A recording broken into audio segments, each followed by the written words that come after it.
Muy bien. Buenas noches, queridos hermanos, Dios les bendiga. Bienvenidos a esta nuestra decimotercera clase de este curso Historia de la Iglesia y de nuestras confesiones, impartida por un servidor, Andrés San Martín Arrizaga, en favor del Seminario Iglesia Cristo Wells Internacional. Hoy, 18 de abril de 2024.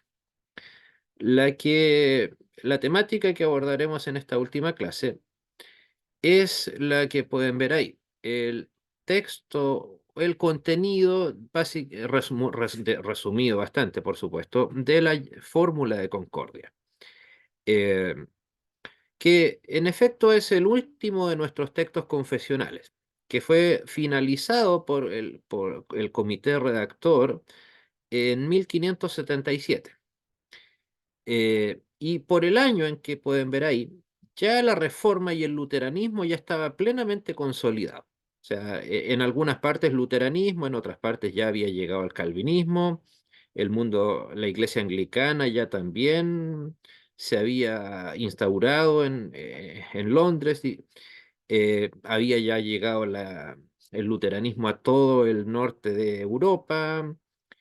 Estaba ya la reforma calvinista a plena marcha en Suiza, y si bien lamentablemente duró muy poco la masacre de la que fueron objeto, en Francia también, en la reforma encabezada por los hugonotes. O sea, estamos hablando de que esto fue 46, 21 años después de la muerte de Lutero apenas. O sea, entonces pero el problema no era si es que iba a haber una reforma o no, eso no era un asunto en discusión. El punto es que qué camino iba a tomar. Insisto, hay que analizar las cosas de acuerdo a cómo se dieron, y a la época en que se dieron. Insisto, ahora nosotros con un par de chats nos pudimos coordinar perfectamente sin problema alguno desde hace un par de horas para saber que la clase estaba ahora, cosa que por supuesto en el siglo XVI era imposible. Entonces toda la información fluía muy lento, si es que acaso fluía. Entonces, no podemos analizar desde ese prisma el hecho de que haya habido, o sea, para nosotros, qué sé yo, imaginarnos desde que murió Lutero en 1546 a 1577, lo vemos como una cosa brevísima, o sea, no sé, pues llevando al lenguaje deportivo apenas un puñado de mundiales de fútbol atrás.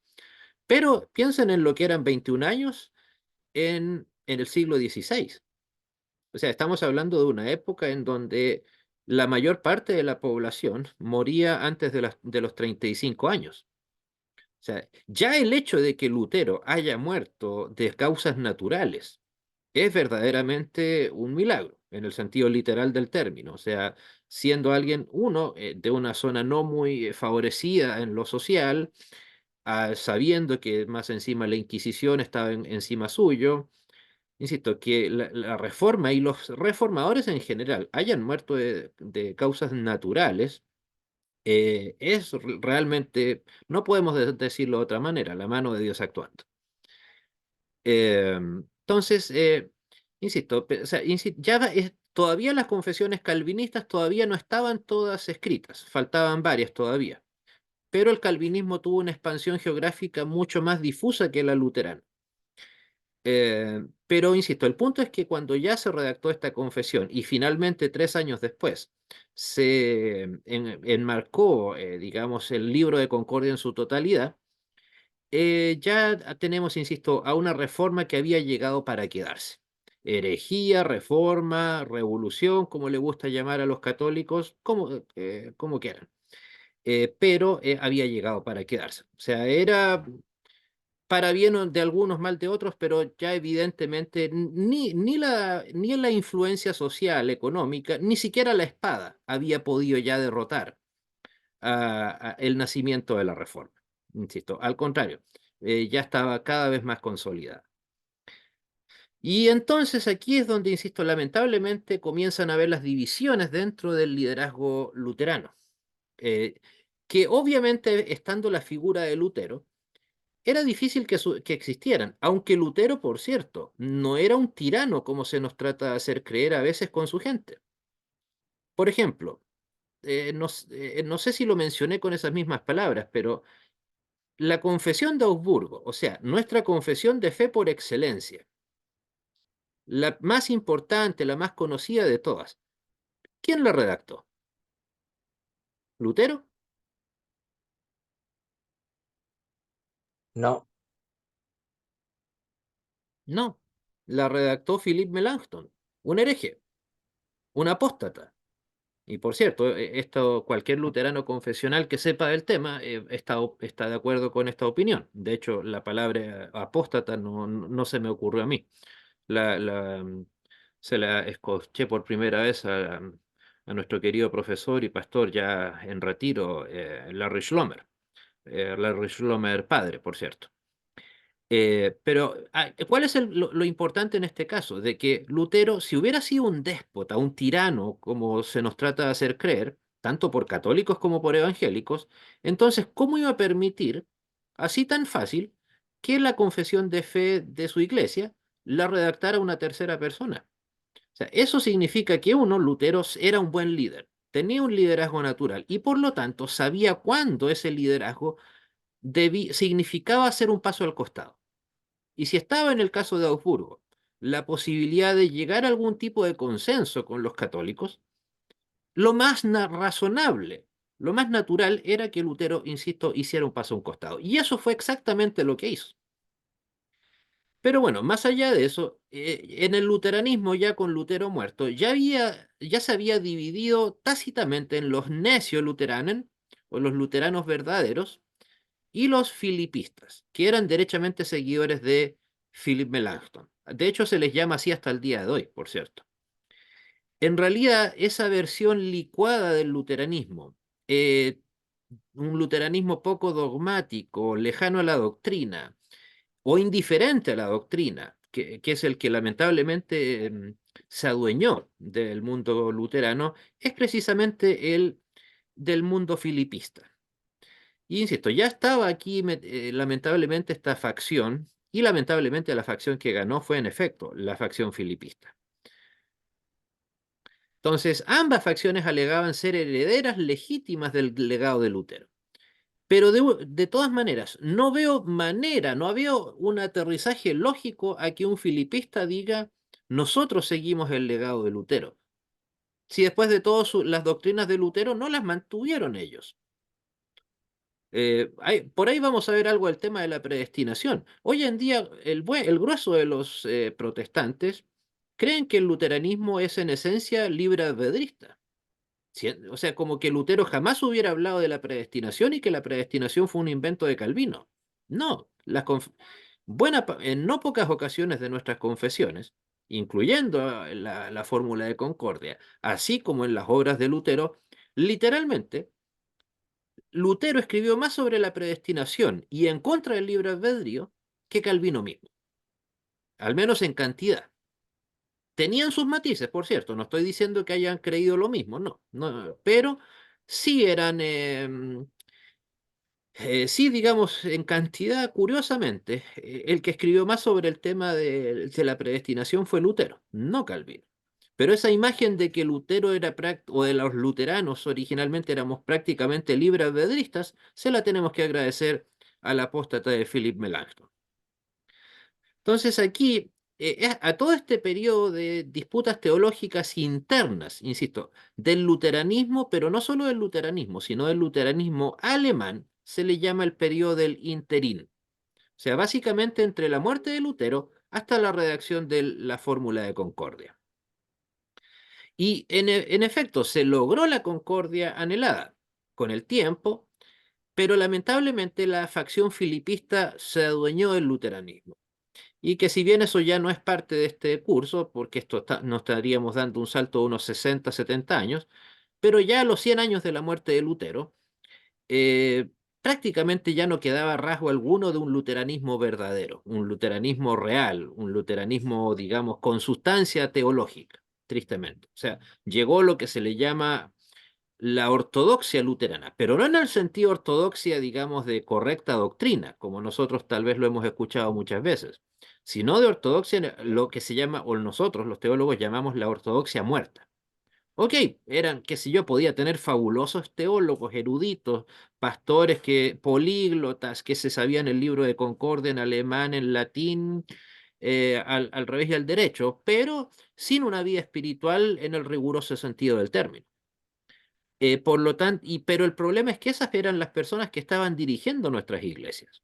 Entonces, insisto, por eso se habla de la ortodoxia muerta, porque derechamente esas iglesias estaban espiritualmente muertas en el sentido más literal del término. O sea, el pastorado, por ejemplo, dejó de ser una vocación espiritual, como lo es para cualquiera de nosotros, para ser simplemente una profesión más.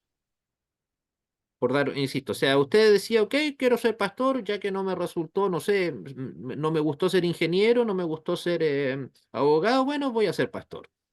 O sea, pero no era que usted tuviera que demostrar una vía de fe, o demostrar que usted tenía pasión por su iglesia, ni siquiera que era parte cotidiana, que la iglesia era parte cotidiana de su vida. Entonces surge una suerte de un ciego guiando a otro ciego. O sea, insisto, no era ni siquiera un requisito ser un devoto creyente luterano para ser pastor en esa época.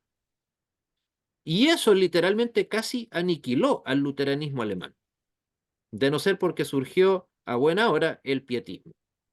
El pietismo, insisto, pero el pietismo alemán, no el pietismo en el que se derivó posteriormente, unos 100 años después pero insisto, ese es otro tema, digamos, ya otro salto en la historia bastante grande. Pero, insisto, lamentablemente, el filipismo que derivó en la ortodoxia muerta, insisto, se adueñó del luteranismo y así como la reforma llegó para quedarse, el filipismo también. Insisto, lo que conocemos hoy como luteranismo, en donde usted y yo no estamos incluidos, es derechamente una copia de lo que fue el filipismo de Melanchthon y sus secuaces, lamentablemente. ¿Algún comentario, hermanos?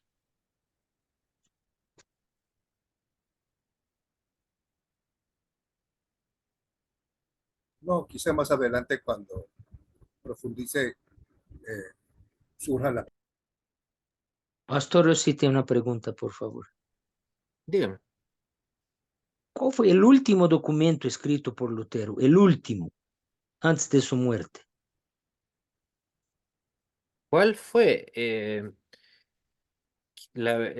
Fue algún conjunto de sus sermones, me parece, pero o si no, el otro podría ser porque fue escrito en 1545, pero él nunca lo hizo circular. Fue este texto llamado Los judíos, sobre los judíos y sus mentiras, ese tan mal interpretado texto, dicho sea de paso. Pero me parece que ese en efecto fue el último texto escrito por Lutero. O sea, es que en sus últimos 5 años de vida, Lutero, más que dedicarse a la teología, se dedicó netamente a la vida pastoral. Entonces, no era, digamos, ya un teólogo en ejercicio, sino, digamos, era derechamente un pastor, en el sentido más puro del término pastor. Gracias, Pero lo voy gracias, a revisar, lo voy a revisar y lo voy a enviar por el chat después. Bueno, ¿y gracias. por qué menciono el último punto? A diferencia de lo que se cree, ya se habla de ley y evangelio. Lo que pasa es que, a ver, el luteranismo confesional, forjado en un principio por el pastor Walter, el autor de las famosas tesis de Walter, y el libro que derivó en el libro Ley y Evangelio, se suele creer que básicamente la doctrina, la ley y el evangelio fue un invento de ellos, o de él y sus seguidores que se fueron de Alemania escapando comillas, escapando, ideológicamente al menos sí, huyendo de la Iglesia de la Unión Prusiana que se forjó lamentablemente en 1818. eh, y como que ahí surgió de la nada la doctrina de la ley y el Evangelio. Pero no, ya en el libro de Concordia vemos que la doctrina de la ley y el evangelio tiene un lugar, es cierto, en cantidad no necesariamente gigantescamente grande, pero está presente. O sea, a veces la gente, insisto, en su desconocimiento, o a veces derechamente en su maldad, ¿por qué no? Cuando nos ataca a los luteranos confesionales, dicen, estos son los de la ley y el evangelio, pero con un dejo despectivo. como que eso, insisto, fuera algo exclusivamente de nosotros, siendo que debería ser de cualquier creyente. O sea, como se dice, y eso incluso se lo he escuchado a amigos calvinistas, esa es debiese ser la regla hermenéutica fundamental en el estudio bíblico. La ley y el evangelio, como lo dice la tesis 1 de Walter, la correcta división del mensaje bíblico entre ley y evangelio. Insisto, pero ya se menciona aquí en la fórmula de concordia este tema. Bueno, la fórmula de concordia, como lo dice su nombre, era para buscar la concordia, o sea, para salir de la discordia. O sea, habían conflictos, controversias, y en particular fueron 10. Y aquí voy a tratarlos uno por uno. O sea, las controversias entonces que trató la fórmula de concordia fueron las siguientes. En primer lugar, el adiaforismo. Había una fuerte discusión respecto de qué cosas eran adiáfora o cuáles no, o si es que derechamente existían cosas adiáforas o cuáles no. Entonces, algunas facciones afirmaban que nada es adiáfora, como lo dice ahí, si se trata de confesión y ofensa. Confesión al momento de confesar nuestra fe, en este caso se refiere. Cosa que evidentemente no, lo que confesamos en nuestras confesiones de fe no puede ser un tema adiáforo. Entonces, pero claro, habían algunos que traspasaban demasiado la línea, movían demasiado el cerco, eh, y decían que cualquier cosa que no fuera fundamental a la salvación debiera ser adiáfora. El punto entonces se llegó a esa conclusión, insisto, nada es adiáfora si se trata de lo que es la confesión de fe y de la ofensa, de todo por lo tanto, de todo lo que concierne a la salvación. No, porque evidentemente habían algunos que querían, por ejemplo, decir que si no se utilizaban las correctas ropas litúrgicas para cada época litúrgica del año, eso no era diáfora para algunos, era algo necesario, obligatorio. No se trata, por cierto, no se trata de que no tenga importancia o de que no sea valioso utilizarlas, pero evidentemente una iglesia no va a ser más o menos luterana por utilizar o no utilizar los colores litúrgicos adecuados, o porque no se utiliza, por ejemplo, si se trata de algún tema diáfora. Nosotros tenemos un calendario litúrgico, digamos, en el caso nuestro, digamos, CELC. Eh, pero, por ejemplo, en nuestra iglesia, la época posterior a Pentecostés, a cada culto, si recuerdan, se le llama el domingo 1, 2, 3, etcétera, después de Pentecostés. Eh, pero en las iglesias más de origen alemán se le llama el Domingo de Trinidad, después de Pentecostés. O sea, después de Pentecostés, en vez de iniciarse el primer domingo de Pentecostés, segundo, etcétera, se inicia el primero, segundo, etcétera, de Trinidad. ¿Por qué? Porque ya, de acuerdo al calendario litúrgico, ya fue manifestado Cristo en Navidad, manifestado también en la Epifanía, la muerte y resurrección en Semana Santa y obviamente en Pentecostés el Espíritu Santo. Por lo tanto, ya está en plenitud manifestada la Trinidad. Para serles sincero, hermanos, a mí me gusta más ese concepto. Pero, insisto, no es un tema que, digamos, me vaya a poner a debatir o que crea que oh, es que nuestros cultos van a ser más cultos o menos culto luterano porque en vez de utilizar la palabra después de Pentecostés, utilizamos la palabra Trinidad. Insisto, ese tipo de cosas son adiáforas. Pero sería distinto a que dijeran, no, en Pentecostés no estamos recordando Semana Santa, o perdón, el Espíritu Santo, sino, qué sé yo, nos dijeran, estamos recordando, eh, no sé, la justificación. Ok, insisto, o sea, se trata de sopesar cada cosa en su justa medida y darle el valor que corresponde. Pero insisto, no es que vayamos a convertir a una iglesia en más o menos luterana por ese tipo de cosas que, insisto, que sean adiáfora. Lo cual, cuidado, no quiere decir que algo adiáforo no deba ser analizado con detención. Por ejemplo, ¿es adiáforo o no? O sea, evidentemente, perdón, me corrijo. Es un tema diáfora si es que se canta, por ejemplo, con instrumentos o no. No veo ningún motivo por el cual creer que sea obligatorio cantar con instrumentos o sin instrumentos. Por supuesto, prefiero que sí los haya. Pero sería muy distinto que yo dijera, no, es que como Lutero era músico también, no solamente compositor, entonces hay que cantar con instrumentos y si no, eso nos quita el título de luteranos. No, ahí ya estaríamos cayendo en un gigantesco error. ¿Ok? También estaba la controversia mayorista con esa palabra, por el autor de esta controversia, que era de apellido Mayor. Entonces, aquí ya entramos en un terreno un tanto más complejo, porque aquí se nos habla ya de las buenas obras y su necesidad en la salvación. Por eso yo, estas son palabras mías, las que siguen ahí, frutos, no fuente, por, no para. O sea, cosa que, insisto, espero para nosotros hoy en día sea una obviedad, que las buenas obras son un fruto, no la fuente de la salvación, que son porque tenemos salvación, por o porque tenemos salvación, no para tener salvación. Insisto, pero recordemos, aquí recién nos estábamos sacando el lastre del Vaticano.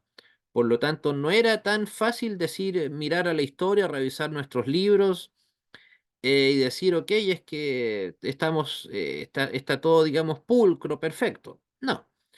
Eh, sino que había este tipo de temáticas así, era necesario dejarlas, digamos, lo más claramente posible analizadas. De hecho, en la fórmula de Concordia, por cierto, es el documento, después de la apología de la Confesión de Augsburgo, es el texto doctrinal del libro de Concordia más extenso. Y lo cual demuestra también que ya se ve un nivel teológico bastante elevado de parte de nuestros teólogos de aquella época. ¿Ok? Entonces recuerden, ese tal vez sería el resumen del concepto más fácil del concepto. Las obras son frutos, no fuente de. O sea, no sé por qué nuestros amigos católicos tanto se revuelcan con eso, siendo que es algo tan evidente. Se toman apenas del versículo este de Santiago, en donde se habla de la salvación, de la justificación a causa de las obras, pero insisto, estamos hablando de un versículo versus cuántas decenas, si acaso no más de 50, en donde se muestra la salvación por fe, la justificación por fe, no, y no por obras. O por ejemplo, hace un tiempo le escuché a un odioso apologeta católico peruano, Dante Urbina, que él decía que sí había hecho obras el mejor ejemplo que encontramos en la Biblia, tal vez, el famoso ladrón, el ladrón bueno en la cruz, a un costado de Cristo. Según él, el ladrón bueno hizo al menos tres buenas obras. Una fue reconocer a Cristo, dos, pedir perdón, y la otra defender a Cristo. Pero curiosamente, ¿saben quién contradijo al 100% las palabras del señor Urbina?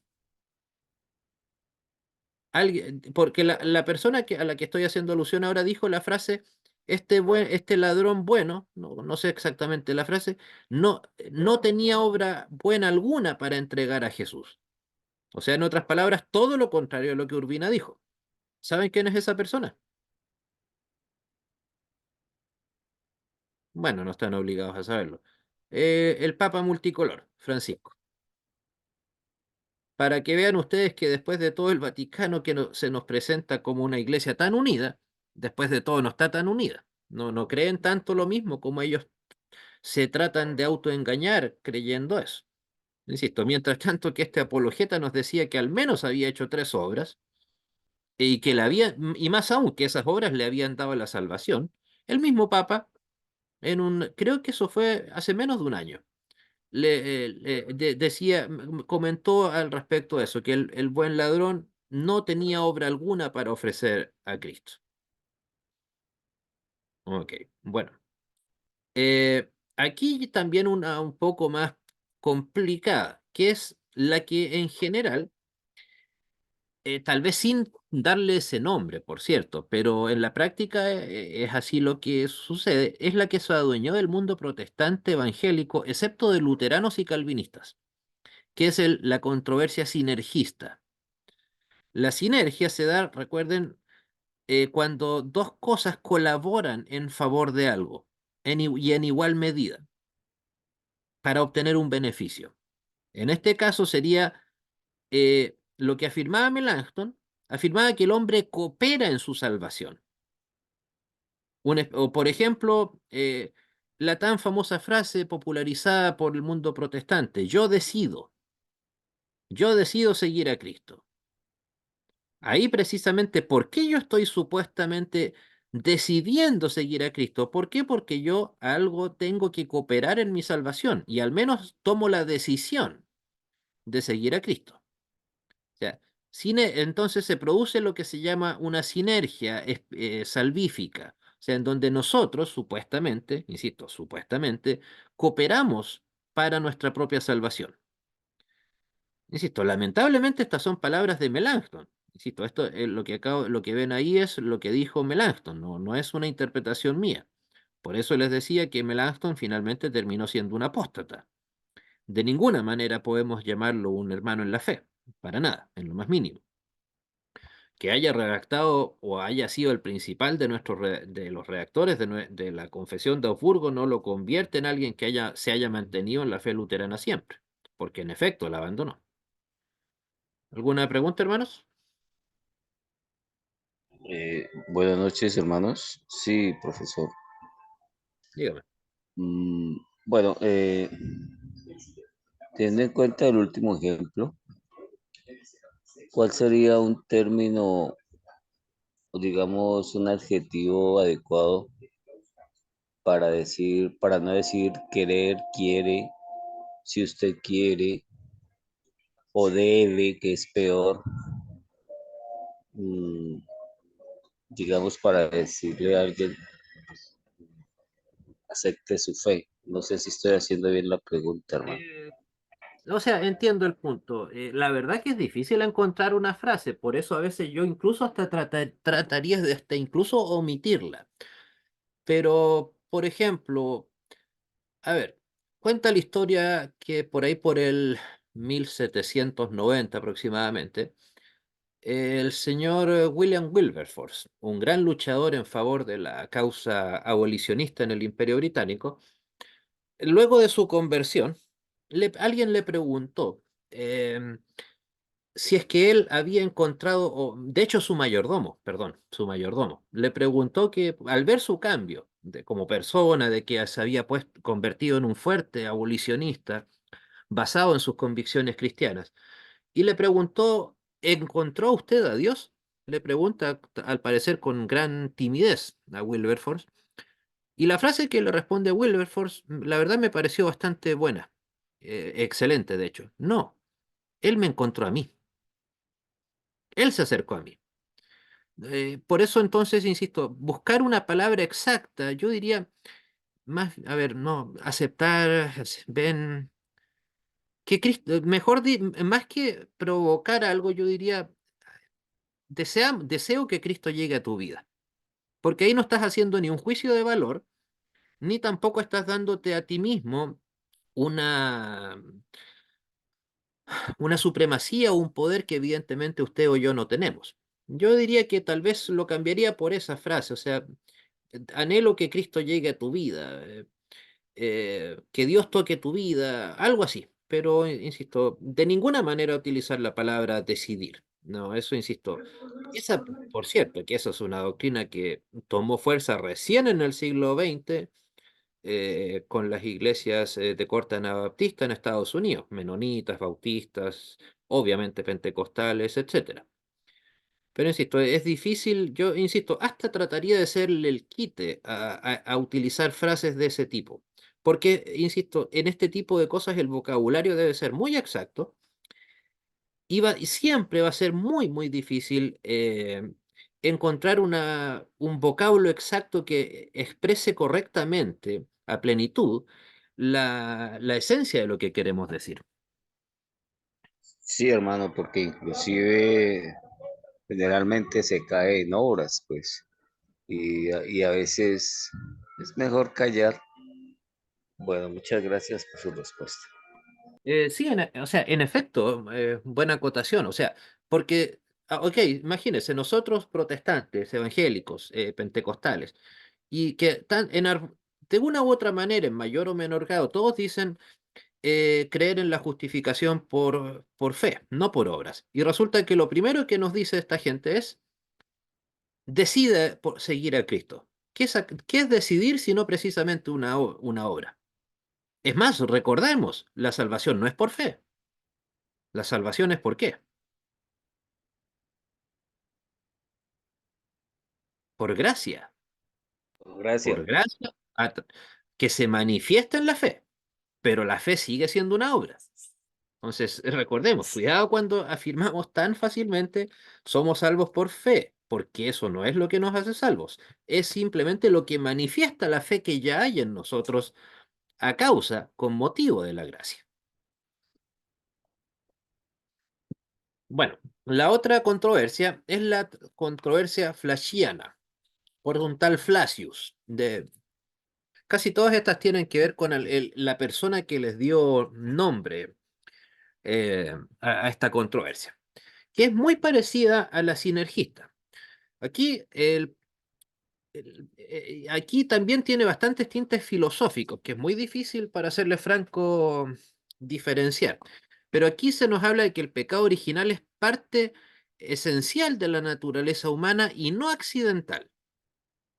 Pero la fórmula de concordia declara que el pecado original no es declara que el pecado original no es parte de la sustancia del ser humano, pero es tan profundo que el hombre llega a ser corrupto por naturaleza. Insisto, parece ser una, una discusión más filosófica, y en efecto lo es, algo de eso hay.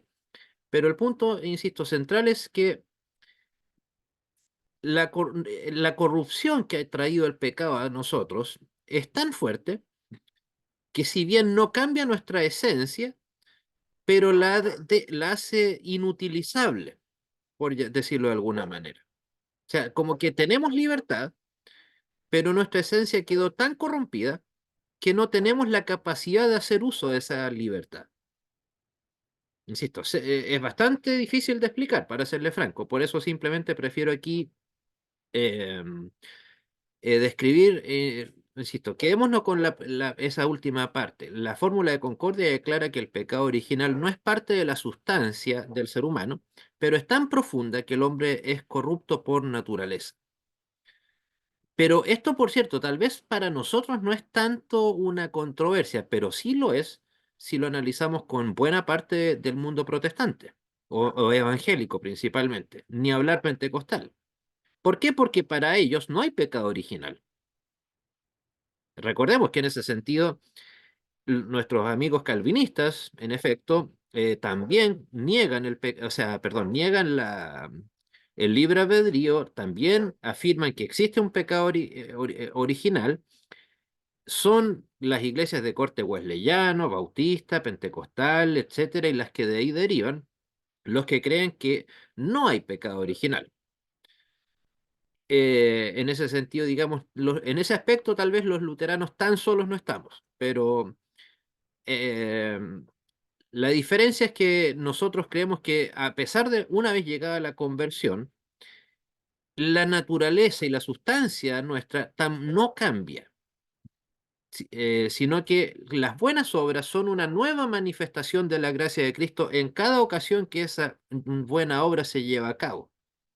Mientras tanto, que buena parte del mundo calvinista afirma que eh, sí cambia nuestra, nuestra esencia, que sí somos ahora plenamente habilitados para hacer buenas obras. Puede parecer lo mismo, pero no es de igual manera tan exacto, tan parecido como parece. Cuidado. La otra controversia, la controversia osiandrista o estancaria.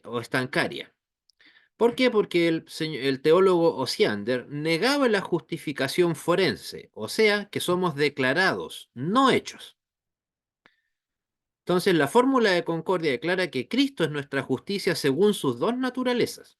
¿Por qué? Porque esto implica también que para muchos nosotros somos justificados por la esencia humana de Cristo solamente, no por la divina. Pero eso básicamente es afirmar que tenemos a un Cristo divino separado totalmente del Cristo humano. O sea, casi caer en una especie de unitarismo. Eh, entonces, pero tomen en cuenta muy detalladamente ese aspecto. Recordemos, nosotros somos justos, pero somos declarados justos, no hechos justos. O sea, nosotros seguimos siendo tan pecadores, tan injustos como antes de nuestra conversión. Lo que hace Cristo es que de manera forense se nos declara justos a pesar de que no lo somos.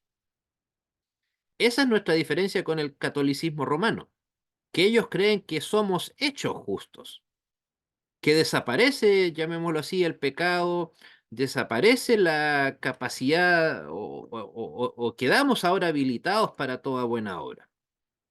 Nosotros, en cambio, y en eso creo que también coincidimos con los amigos calvinistas, anglicanos también, recordemos, somos declarados justos, no hechos. ¿Captan? Insisto, ¿captan la diferencia? Declararse, no hacerse. Sí, Sí, absolutamente. Es muy distinto, profesor. A Está ver, claro. un ejemplo laico, digámoslo así. Por ejemplo, no sé cómo serán las leyes en otros países, pero gracias a Dios en Chile las leyes respecto de la docencia son muy estrictas. Entonces, desde unos 10 años a esta parte, para ejercer la docencia en un establecimiento educacional primario o secundario, uno debe tener el título universitario de docente, profesor. Antes de eso, había, por ejemplo, en el caso más típico era matemáticas. Evidentemente, habían muchos, por ejemplo, ingenieros en diversas áreas de la ingeniería que hacían clases de matemáticas. Entonces ellos recibían una especie de autorización temporal. En otras palabras, eran declarados docentes de matemáticas, pero en rigor, ¿eran hechos docentes de matemáticas? No, no, No, porque no habían estudiado docencia en matemática, seguramente, o incluso licenciados en matemáticas. Por cierto, no es que se esté negando que estas personas sabían mucha matemática o incluso conocí a alguien que era un licenciado en lingüística, o sea, un erudito lingüista que probablemente sabía incluso más que el profesor de castellano, pero no tenía ese documento que dice docencia, pedagogía, como quiera llamarlo. Entonces necesitaba una autorización especial del Ministerio de Educación que le dijera, usted está siendo declarado, por así decirlo, tomándonos de las palabras que tenemos acá, declarado docente, pero no lo es. Y digamos, esa era algo necesario para ejercer durante el tiempo que pudiera. Necesitaba ese documento, incluso creo que había que actualizarlo año a año. Hasta que finalmente se regularizó, se dio un plazo, qué sé yo, de 5 años para que todos los profesores en ejercicio sacaran la docencia y así todos los que están en aula hoy en día son profesores de título. Hermano Eduardo, dígame. profesor, sobre el tema de la faciana, eh, si podrías explicarnos de manera resumida el siervo albedrío contra Erasmo del doctor Lutero, básicamente cuál es la esencia que debemos aprender de ese documento. A ver, en primer lugar, yo creo que ese documento, creo que ese ha sido el libro que más he estudiado del mismo Lutero, eh, el resumen de todo eso, el subtítulo de ese libro lo dice todo, el albedrío esclavo. O sea, si es que tenemos, o sea, de una u otra manera, ok, supongamos, démonos el título de libres, pero ¿libres de qué? ¿Libres ante Satanás, por ende el pecado, o libres ante Cristo, pero, o mejor dicho, esclavos de Satanás, perdón, me equivoqué, disculpen, esclavos de Satanás o esclavos de Cristo, pero esclavos al fin y al cabo? O sea, no tenemos ese albedrío, esa capacidad de decisión que Erasmo reclamaba en su libro El libre albedrío, porque recuerden, ese en realidad no fue un libro, sino fue una carta. Pero bueno, el nivel de lo que podía escribir Lutero en aquella época, ¿no? Un libro de más de 250, una carta de más de 250 páginas. Pero básicamente se resume en eso, no tenemos libre albedrío, no tenemos libertad, y si es que tenemos una libertad, es la libertad de ser esclavos de Cristo o libertad de ser esclavos del pecado. Nada más. Y también, por cierto, ahí Lutero deja muy clara su postura respecto de la predestinación. Lutero no era, insisto, digamos, mejor dicho, él sí creía en la predestinación, cosa que a pesar de la sorpresa de muchos, no en la doble predestinación calvinista, no, digamos, sino que él creía en la predestinación a salvación. Lo que pasaba con los condenados no lo deja tan claro Lutero, por cierto, pero es presumible que lo que él creía era que, ok, si usted fue predestinado para salvación, ok, por ende usted es salvo.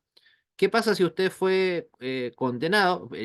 No es que haya, pero no es que Dios azarosamente haya querido un determinado número de personas para ser condenadas, sino que eso ya pasaba a ser parte de de la responsabilidad individual de cada persona. Pero insisto, básicamente en eso se resume todo, o sea, en que no hay libre albedrío y que somos esclavos de Cristo o esclavos del pecado. Pero insisto, esclavos al fin y al cabo. Gracias.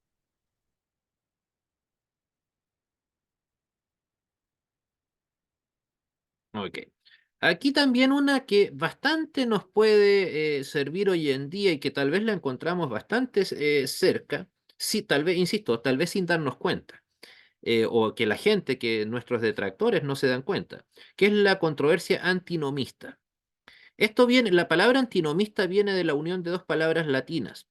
La palabra anti, que significa contra, y nomia, que significa, de ahí deriva la palabra norma, o sea, en contra de la ley.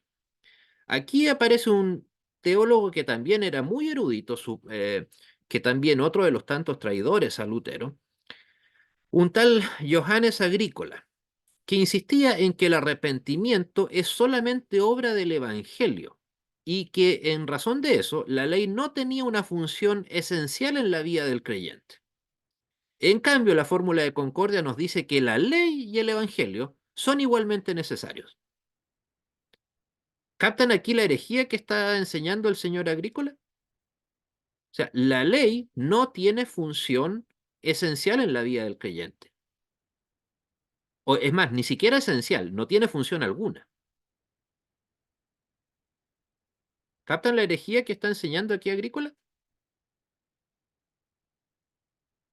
Perfectamente. Y aparte de eso, es algo que utilizan demasiados algunas iglesias pentecostales. Nunca hablan de ley, solo evangelio, evangelio, evangelio para no perder fieles. Claro, o sea, aquí derechamente nos está diciendo que, ok, se rompió el velo y la ley desapareció. No, la ley sigue existiendo. Que no tenga un efecto salvífico, soteriológico, o si lo quiere decir de una manera más sofisticada, no quiere decir que no tenga una función. A la larga, el Evangelio es el fruto de del arrepentimiento que Cristo ha obrado en nosotros. Pero, ¿cómo vamos a saber de qué arrepentirnos si no hay una ley que no nos haya declarado cuál es la falta que o en este caso el pecado que hemos cometido? Por eso insistimos en los tres usos de la ley, como guía, como espejo y como freno. Pero ambos son incluso ya válidos para el creyente ya converso. Entonces, imagínense, si ya estos tres puntos son necesarios para el creyente, para el converso, ¿Cuánto más, por lo tanto, para el incrédulo, para el inconverso? ¿Cómo va a saber el incrédulo de qué debe arrepentirse? Esa es una cuestión hasta de lógica, ni siquiera, como lo digo siempre, de conocimiento específico. O sea, esa es la norma de la razón de ser de toda ley en toda la historia de la humanidad. Saber qué se debe hacer y qué no. Cuándo estoy en falta y cuándo no. Pero para el hereje de Agrícola, insisto, no, y no es que solamente no se trate de aquí de que no haya que cumplir la ley mosaica, sino de que la ley, insisto, simple y sencillamente no tenía importancia alguna o función alguna. A la larga casi da lo mismo en realidad. Pero, insisto, la ley evidentemente tiene una función, como lo dice ahí, esencial en la vida del creyente, incluso el ya converso. O sea, el hecho de que nosotros insistamos en que la ley, perdón, que el evangelio y la salvación es fruto de, o sea, son ellos los que están unidos al tema de la salvación, la gracia y el evangelio, no quiere decir que la ley no siga teniendo un rol. Que ya no sea salvífico no quiere decir que no siga siendo importante. O sea, claro, como usted dice, hermano Eduardo, claro, ¿cuántas iglesias hoy en día no cometen ese error de omitir la ley o al contrario, la exacerban y convierten el evangelio en ley? Eh, pero evidentemente la ley y el evangelio son igualmente necesarios, con funciones distintas. Pero eso no quiere decir que que una pueda existir sin la otra. Insisto, el Evangelio, ok, nos da la salvación, nos entrega la salvación, nos declara la salvación. Pero ¿la salvación de qué? Si la ley no lo declara eso primero, ¿cómo vamos a saber de qué debemos arrepentirnos? Y también acá tenemos la siguiente, que es la controversia criptocalvinista. Los filipistas confundían la presencia real y la completa comunicación de los atributos divinos según su naturaleza humana. O sea, no es que a ver, lo que pasa es que recordemos, para el calvinismo ellos creen en la presencia, al menos los calvinistas de verdad, digamos. Insisto, hoy en día, así como luteranos tenemos a cuanto hereje quieran, los calvinistas les pasa algo no muy distinto. Eh, pero el calvinista de verdad que sigue sus confesiones cree en la presencia espiritual de Cristo en en la Eucaristía. Pero mientras tanto nosotros creemos en la presencia, ¿en cuál?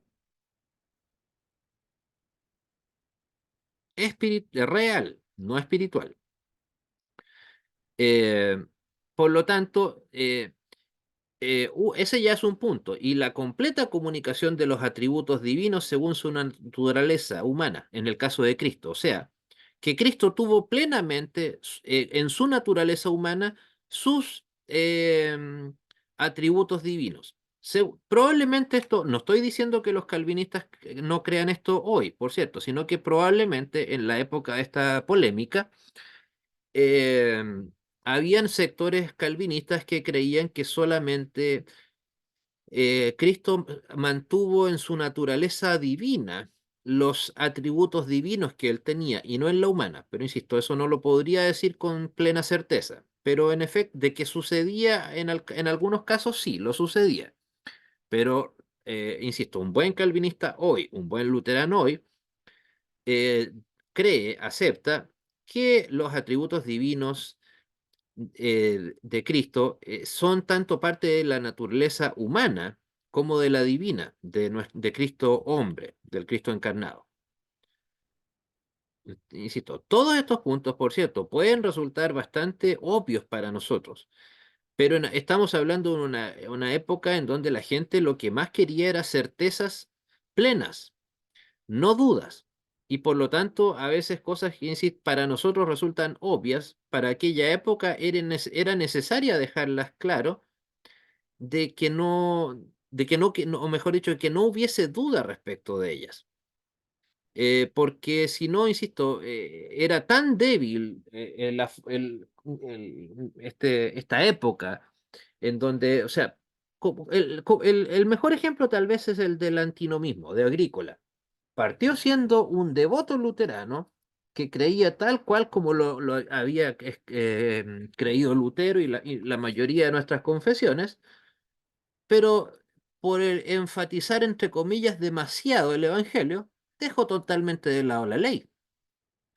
Entonces, insisto, por eso es que es necesario se hizo necesario que todas nuestras confesiones fueran tan detalladas. O sea, después de todo, el libro de Concordia es un libro de 700 páginas. No, y ninguna está de sobra, por cierto. No se trata, insisto, de ser redundantes en información. No. Se trata de detallar y dejar claro, no dejar lugar a la duda a todo lo que tenga que ver eh, con nuestra doctrina, con lo que enseñamos.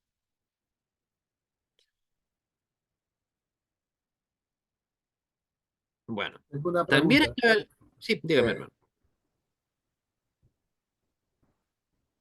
Eh, hermano. el Cristo, como hijo de Dios, por supuesto que tenía los atributos divinos, pero pienso que aplicar los atributos divinos en la tierra, siendo humano, este, no, ¿cómo te diría? Es como que no estuviera haciendo algo eh, incorrecto. Por ejemplo, eh, se está dando se está pasando para que creyeran en él, había que hacerlo. O sea, si lo hace, si lo aplica, quiere decir que eh, estaba, creo que me perdí, pero lo que te quiero decir es que eh, Cristo no era un tramposo para aplicar lo divino dentro de la tierra, estando en la tierra. Era necesario a veces. Por ejemplo, cuando su madre le dice a él que no había vino, se había acabado el vino, ahí fue una manifestación divina. Él era humano. ¿Cómo quedó esa gente? No sé si me entiende, profesor. Sí, sí, no, de hecho, es que, claro, o sea, digamos, los atributos, pero ¿por qué pudo hacer eso? Porque sus atributos divinos los utilizó tanto en su naturaleza humana, como el ejemplo que usted acaba de mencionar, así como los mantuvo en su naturaleza divina. O sea, en ningún momento, o sea, eso es lo importante, que en ningún momento dejó de tener alguno, que es lo que algunos planteaban, que en algún momento eh, Jesús dejó de tener su naturaleza divina o que en algún momento dejó de tener su naturaleza humana. Eso en realidad era el problema, no lo que menciona usted, en efecto, eso es totalmente natural. O sea, además que de todas maneras, si hubiese, o sea, el elemento, ¿por qué no? La palabra no es ningún escándalo, el elemento sobrenatural metafísico del actuar de Cristo, bueno, en todas las ocasiones en que Cristo lo usó, claro, es una manifestación de su naturaleza divina, su omnipotencia, por ejemplo. Como dice usted, en el caso de uno de bueno, usted menciona uno de los milagros, pero bueno, hay muchísimos, incluyendo la resurrección de la cual él mismo fue, digamos, protagonista. Pero eso no quiere decir que Cristo no haya tenido ambas naturalezas en todo su momento y en todo su actuar. O sea, en realidad era necesario y las utilizó cuando fue necesario, que es lo que más nos importa a nosotros. Bueno, el otro punto son el tema del descenso a los infiernos. Aepius y sus seguidores enseñaban que el descenso de Cristo fue parte de su humillación, mientras que la fórmula de Concordia enseña que fue parte de su exaltación. Después de todo, esto fue en el periodo en que estaba a puertas a la resurrección. Por lo tanto, ¿qué manera podría considerarse esto como un tipo de humillación? Después de todo, Cristo cuando eh, le predica a los espíritus encarcelados, bueno, estaba precisamente haciendo uso de su poder. No es que haya entrado, evidentemente, le haya entrado al Señor de los infiernos y le ha dicho, permiso, mi Señor, me da, me da un tiempito para predicarle a los espíritus encarcelados. No, o sea, fue parte de su proceso, si lo quiere llamar así, triunfal. No es que haya sido simplemente, insisto, parte de lo humillado que estaba. Y después de todo, más aún un creyente no puede considerar ni siquiera que la crucifixión en sí haya sido un hecho de neta eh, humillación. Todo eso era necesario para su exaltación. O sea, guardando las comparaciones, o sea, el orden de norma de la comparación, pero ok, usted ahora, qué sé yo, puede tener un alto nivel académico, pero evidentemente hubo un momento en el que ese nivel no lo tuvo, ¿no es cierto? No sé, supongamos ahora usted es un doctorado de Harvard, de Yale, de Heidelberg. Ok, pero eso no significa que mientras usted estaba estudiando la primaria usted estaba siendo humillado por el hecho de que ahora es un doctorado en Heidelberg. No, era simplemente parte de lo necesario para que usted lograra llegar a estar finalmente en Heidelberg. O sea, o en otras palabras, si no hubiese estado nunca en la primaria, ¿podría entonces haber finalmente estado en Heidelberg? De ninguna manera.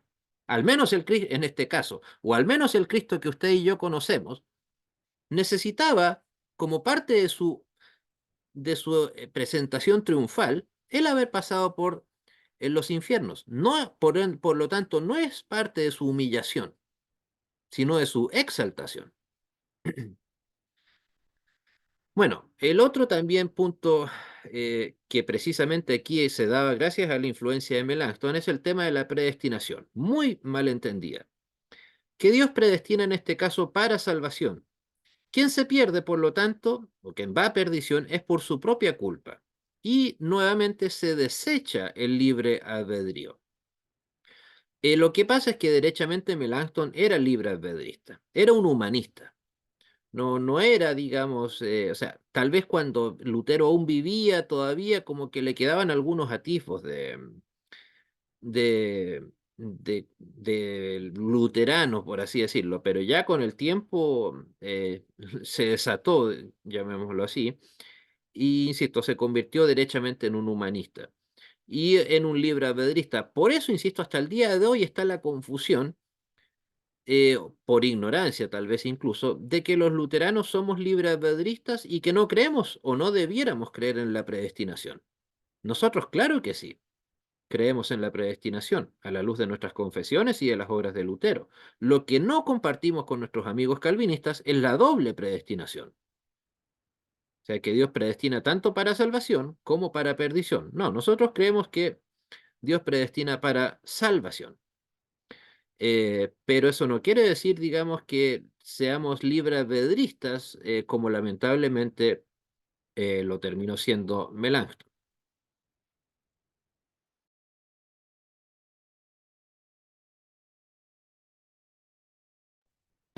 ¿Alguna Estas pregunta, personas, hermanos? Sí, dígame. estas personas, estas personas que contrariamente, eh, que siempre lo hemos escuchado de usted, que siempre están en desacuerdo, eh, aparte de dónde sacan tanta contrariedad en sus mentes. ¿Acaso se leyeron un libro de Max, de Lenin, algo así? Eso digo yo, ¿no? La verdad que es difícil, se podrá imaginar que no es la primera vez que me hacen esa pregunta. De hecho, yo mismo me la he llevado a cabo. Es difícil, la verdad, poderle dar una respuesta así certera. O sea, es como cuando me preguntan por estos teólogos del siglo XX. Rudolf Bultmann, supuestamente luterano, Karl Barth, supuestamente calvinista, Jürgen Moltmann, pseudo luterano, pseudo calvinista. Como digo yo, a veces irónicamente pareciera que hicieron una lista de todo lo que debería creer un cristiano y ellos lo multiplicaron por -1 y ahí está lo que ellos enseñaron. O sea, como que un desprecio exacerbado hacia todo lo que tenga que ver con la sana doctrina, como que le tuvieran repulsión. Yo la verdad que, no sé, creo que por sobre todo ahí hay un tema de soberbia. No sé, como que si nos fuésemos a dedicarles un versículo bíblico, tendríamos que dedicarles las palabras de Satanás a Adán y Eva, cuando le dice, seréis como dioses. Precisamente el hereje, que ha conocido en primera instancia, hereje y apóstata, que ha conocido en primera instancia la correcta doctrina, cuando se convierte en hereje es precisamente porque él ya decidió que es demasiado bueno, demasiado superior para seguir a estos malvados fundamentalistas religiosos. O sea, como decir, no, yo ya, ¿para qué necesito un libro llamado Biblia? ¿Para qué necesito de mis confesiones? Si para eso estoy yo. O sea, insisto, es casi, diría yo, una manera patológica de cumplir con ese versículo.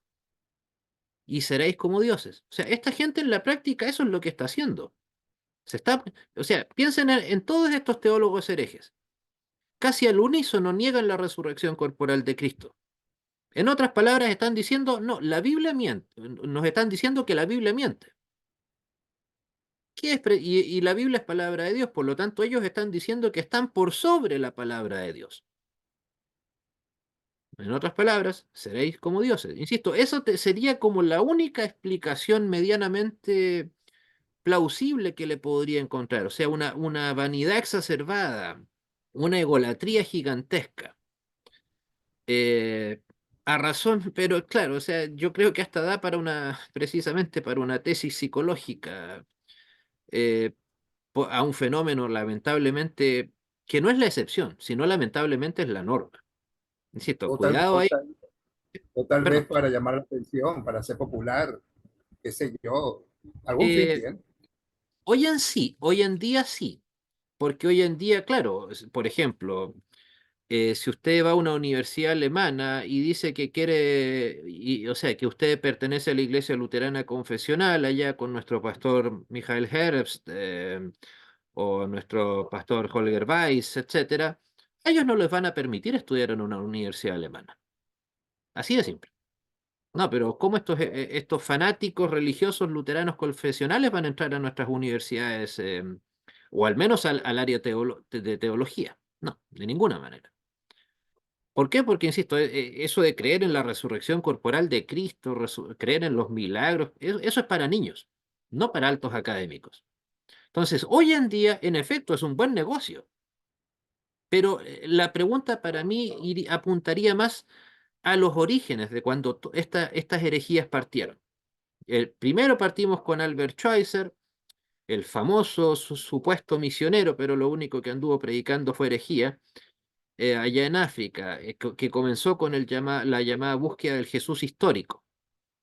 En otras palabras, seréis como dioses. ¿Por qué? Porque no les basta el Jesús de la Biblia.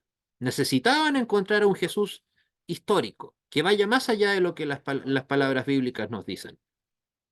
De ahí se nos vino la oleada de teólogos alemanes, suizos y otros tantos ingleses, eh, también franceses, qué sé yo, Javier León Dufour, Pullman, como le decía, Moltmann, Kuhlmann, etcétera. O sea, prácticamente en el siglo XX, luterano y calvinista alemán, biblista es sinónimo de hereje, casi sin excepción.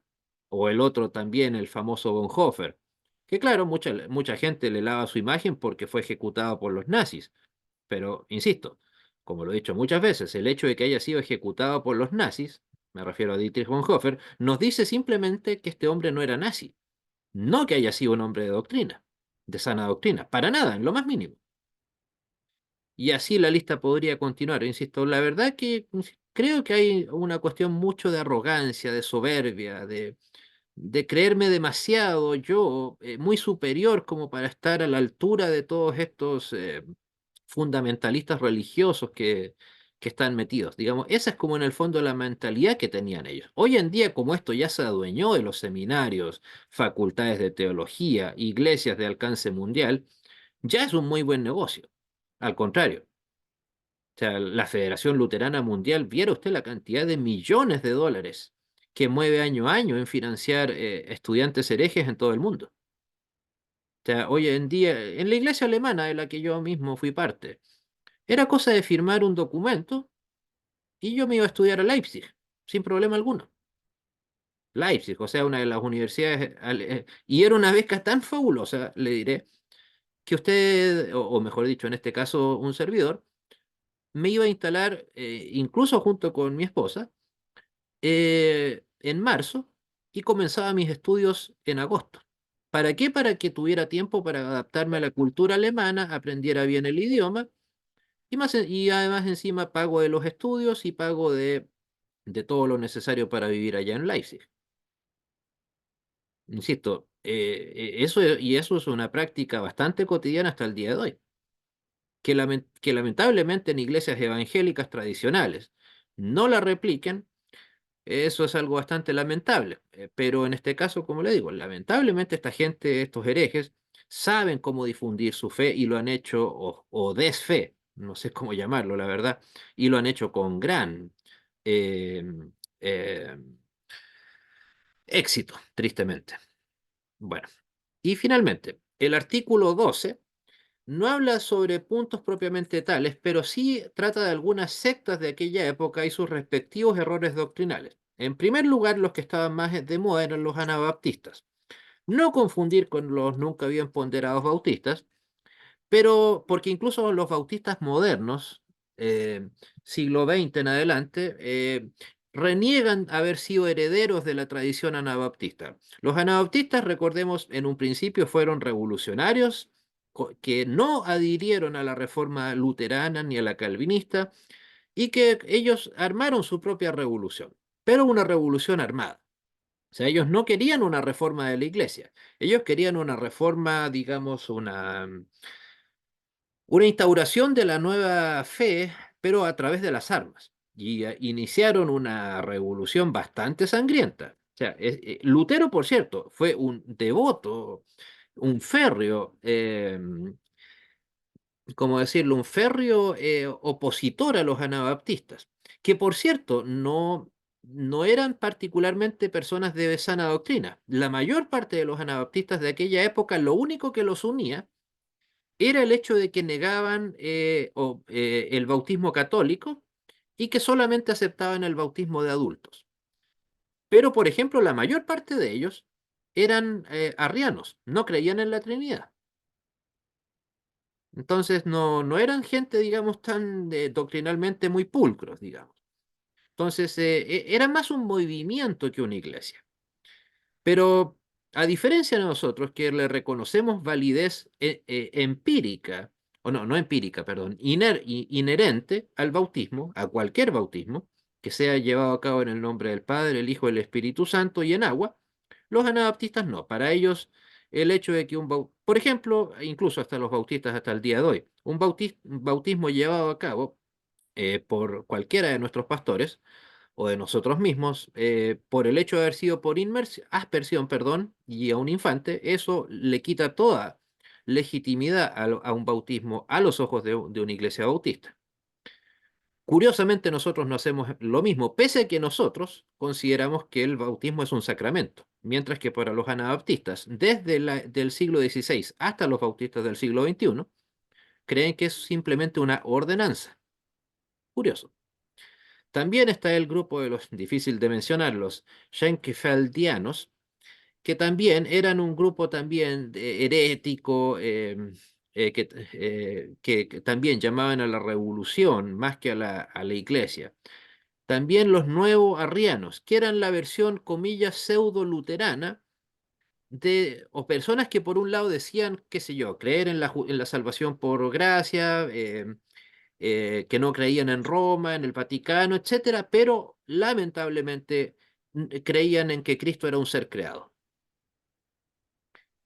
Y obviamente los antitrinitarios, que son una deformación de los nuevo-arrianos, también eran gente, tal vez la derivación que tuvieron con el tiempo es la llamada iglesia unitaria, que creen que que Dios es demasiado uno para estar dividido en tres esencias, Dios Padre, Hijo y Espíritu Santo, y por lo tanto negaban la Trinidad. O sea, entonces la fórmula de Concordia le dedica un par de páginas a esta temática.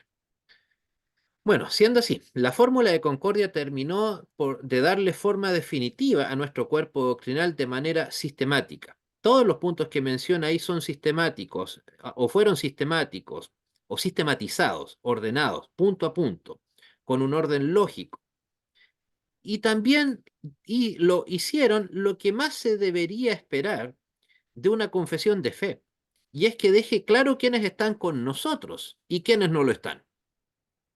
En ese sentido, los luteranos confesionales podemos afirmar perfectamente que nosotros estamos con nuestras confesiones de fe, no la Federación Luterana Mundial. ¿Por qué? Porque las confesiones de fe luteranas son claras y la Federación Luterana Mundial y sus herejes hermanos no están ahí. Así de fácil. Ok, la Federación nos va a decir es que las confesiones son para el siglo XVI. Ok, está bien, que piensen eso. De hecho, lo piensan. ¿Y qué me importa?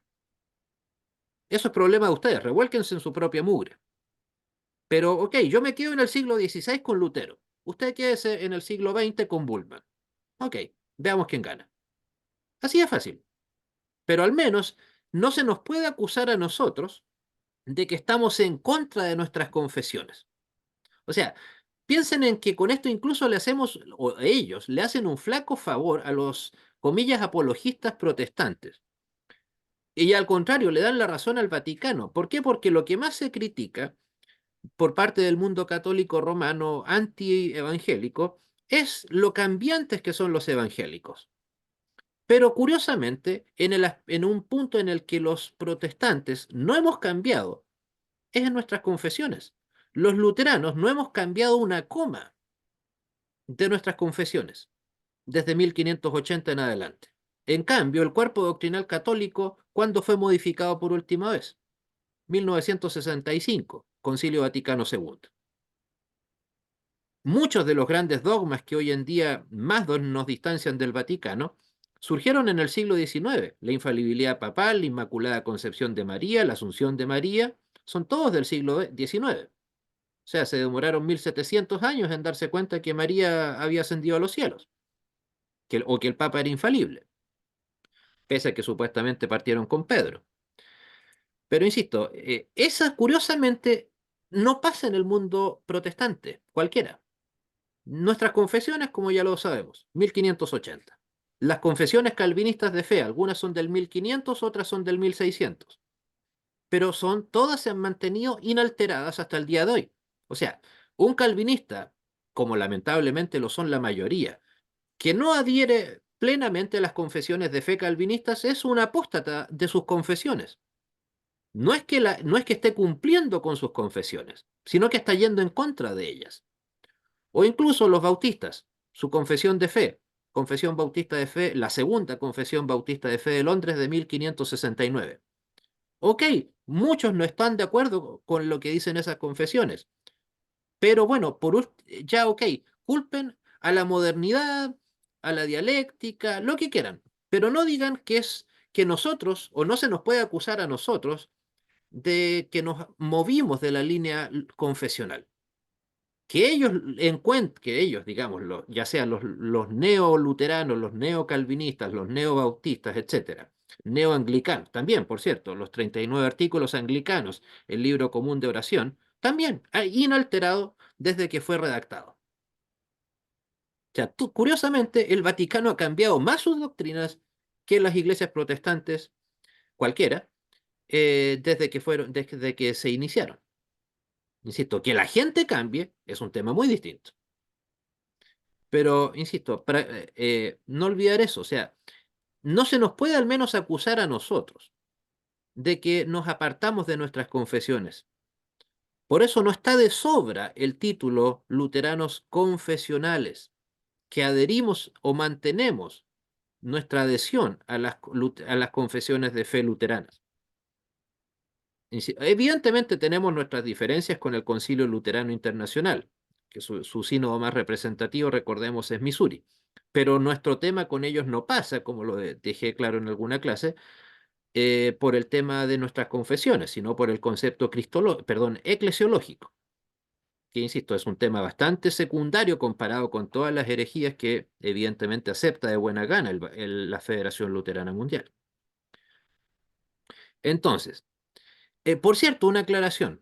A pesar de todo, la fórmula de concordia no es aceptada por todas las iglesias luteranas, principalmente las de Europa del Norte. ¿Por qué? Como lo dice ahí, no por su contenido, no porque estén en desacuerdo con lo que digan, sino por el origen que tuvieron. Recuerdan que en la primera o segunda diapositiva decía que había sido redactada para solucionar el conflicto entre conflicto entre los luteranos alemanes. Cuando lo digo, lo decía en el sentido literal del término. ¿Por qué? Porque el conflicto se estaba dando entre los luteranos de Alemania. Entonces, por ejemplo, la iglesia luterana noruega desde un principio dijo, esto es un problema de ustedes allá en Alemania. No es asunto nuestro. Por lo tanto, ellos no, digamos, en sus confesiones, hasta el día de hoy, no adhieren formalmente, insisto, en su origen, a la fórmula de concordia. Insisto, no es que estén en contra de lo que acabamos de estudiar en esta clase, no, simplemente que no es, qué sé yo, pues yo no adhiero formalmente, qué sé yo, a la Declaración de Independencia de Estados Unidos. Ok, me encanta, un documento fabuloso, pero no adhiero a él, ¿por qué? Porque no soy ciudadano norteamericano. O sea, un tema de origen, no de contenido. No sé si queda clara la idea, por favor. Insisto, necesito que ese punto quede claro.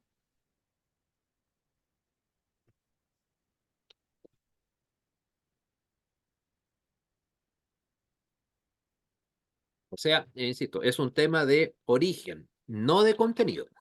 Por favor, eso dejarlo claro. No es que, insisto, un hermano noruego nos vaya a decir es que está en desacuerdo con lo que hemos estudiado en esta clase. No, de ninguna manera.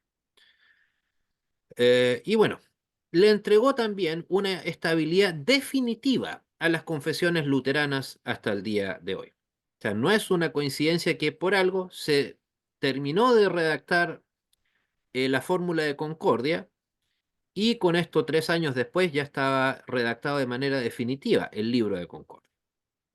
Insisto, y eso, gracias a Dios, podemos decir literalmente que nuestras confesiones de fe son anteriores incluso a las creencias del Vaticano mismo, pese a toda la supuesta unidad que dicen ellos tener.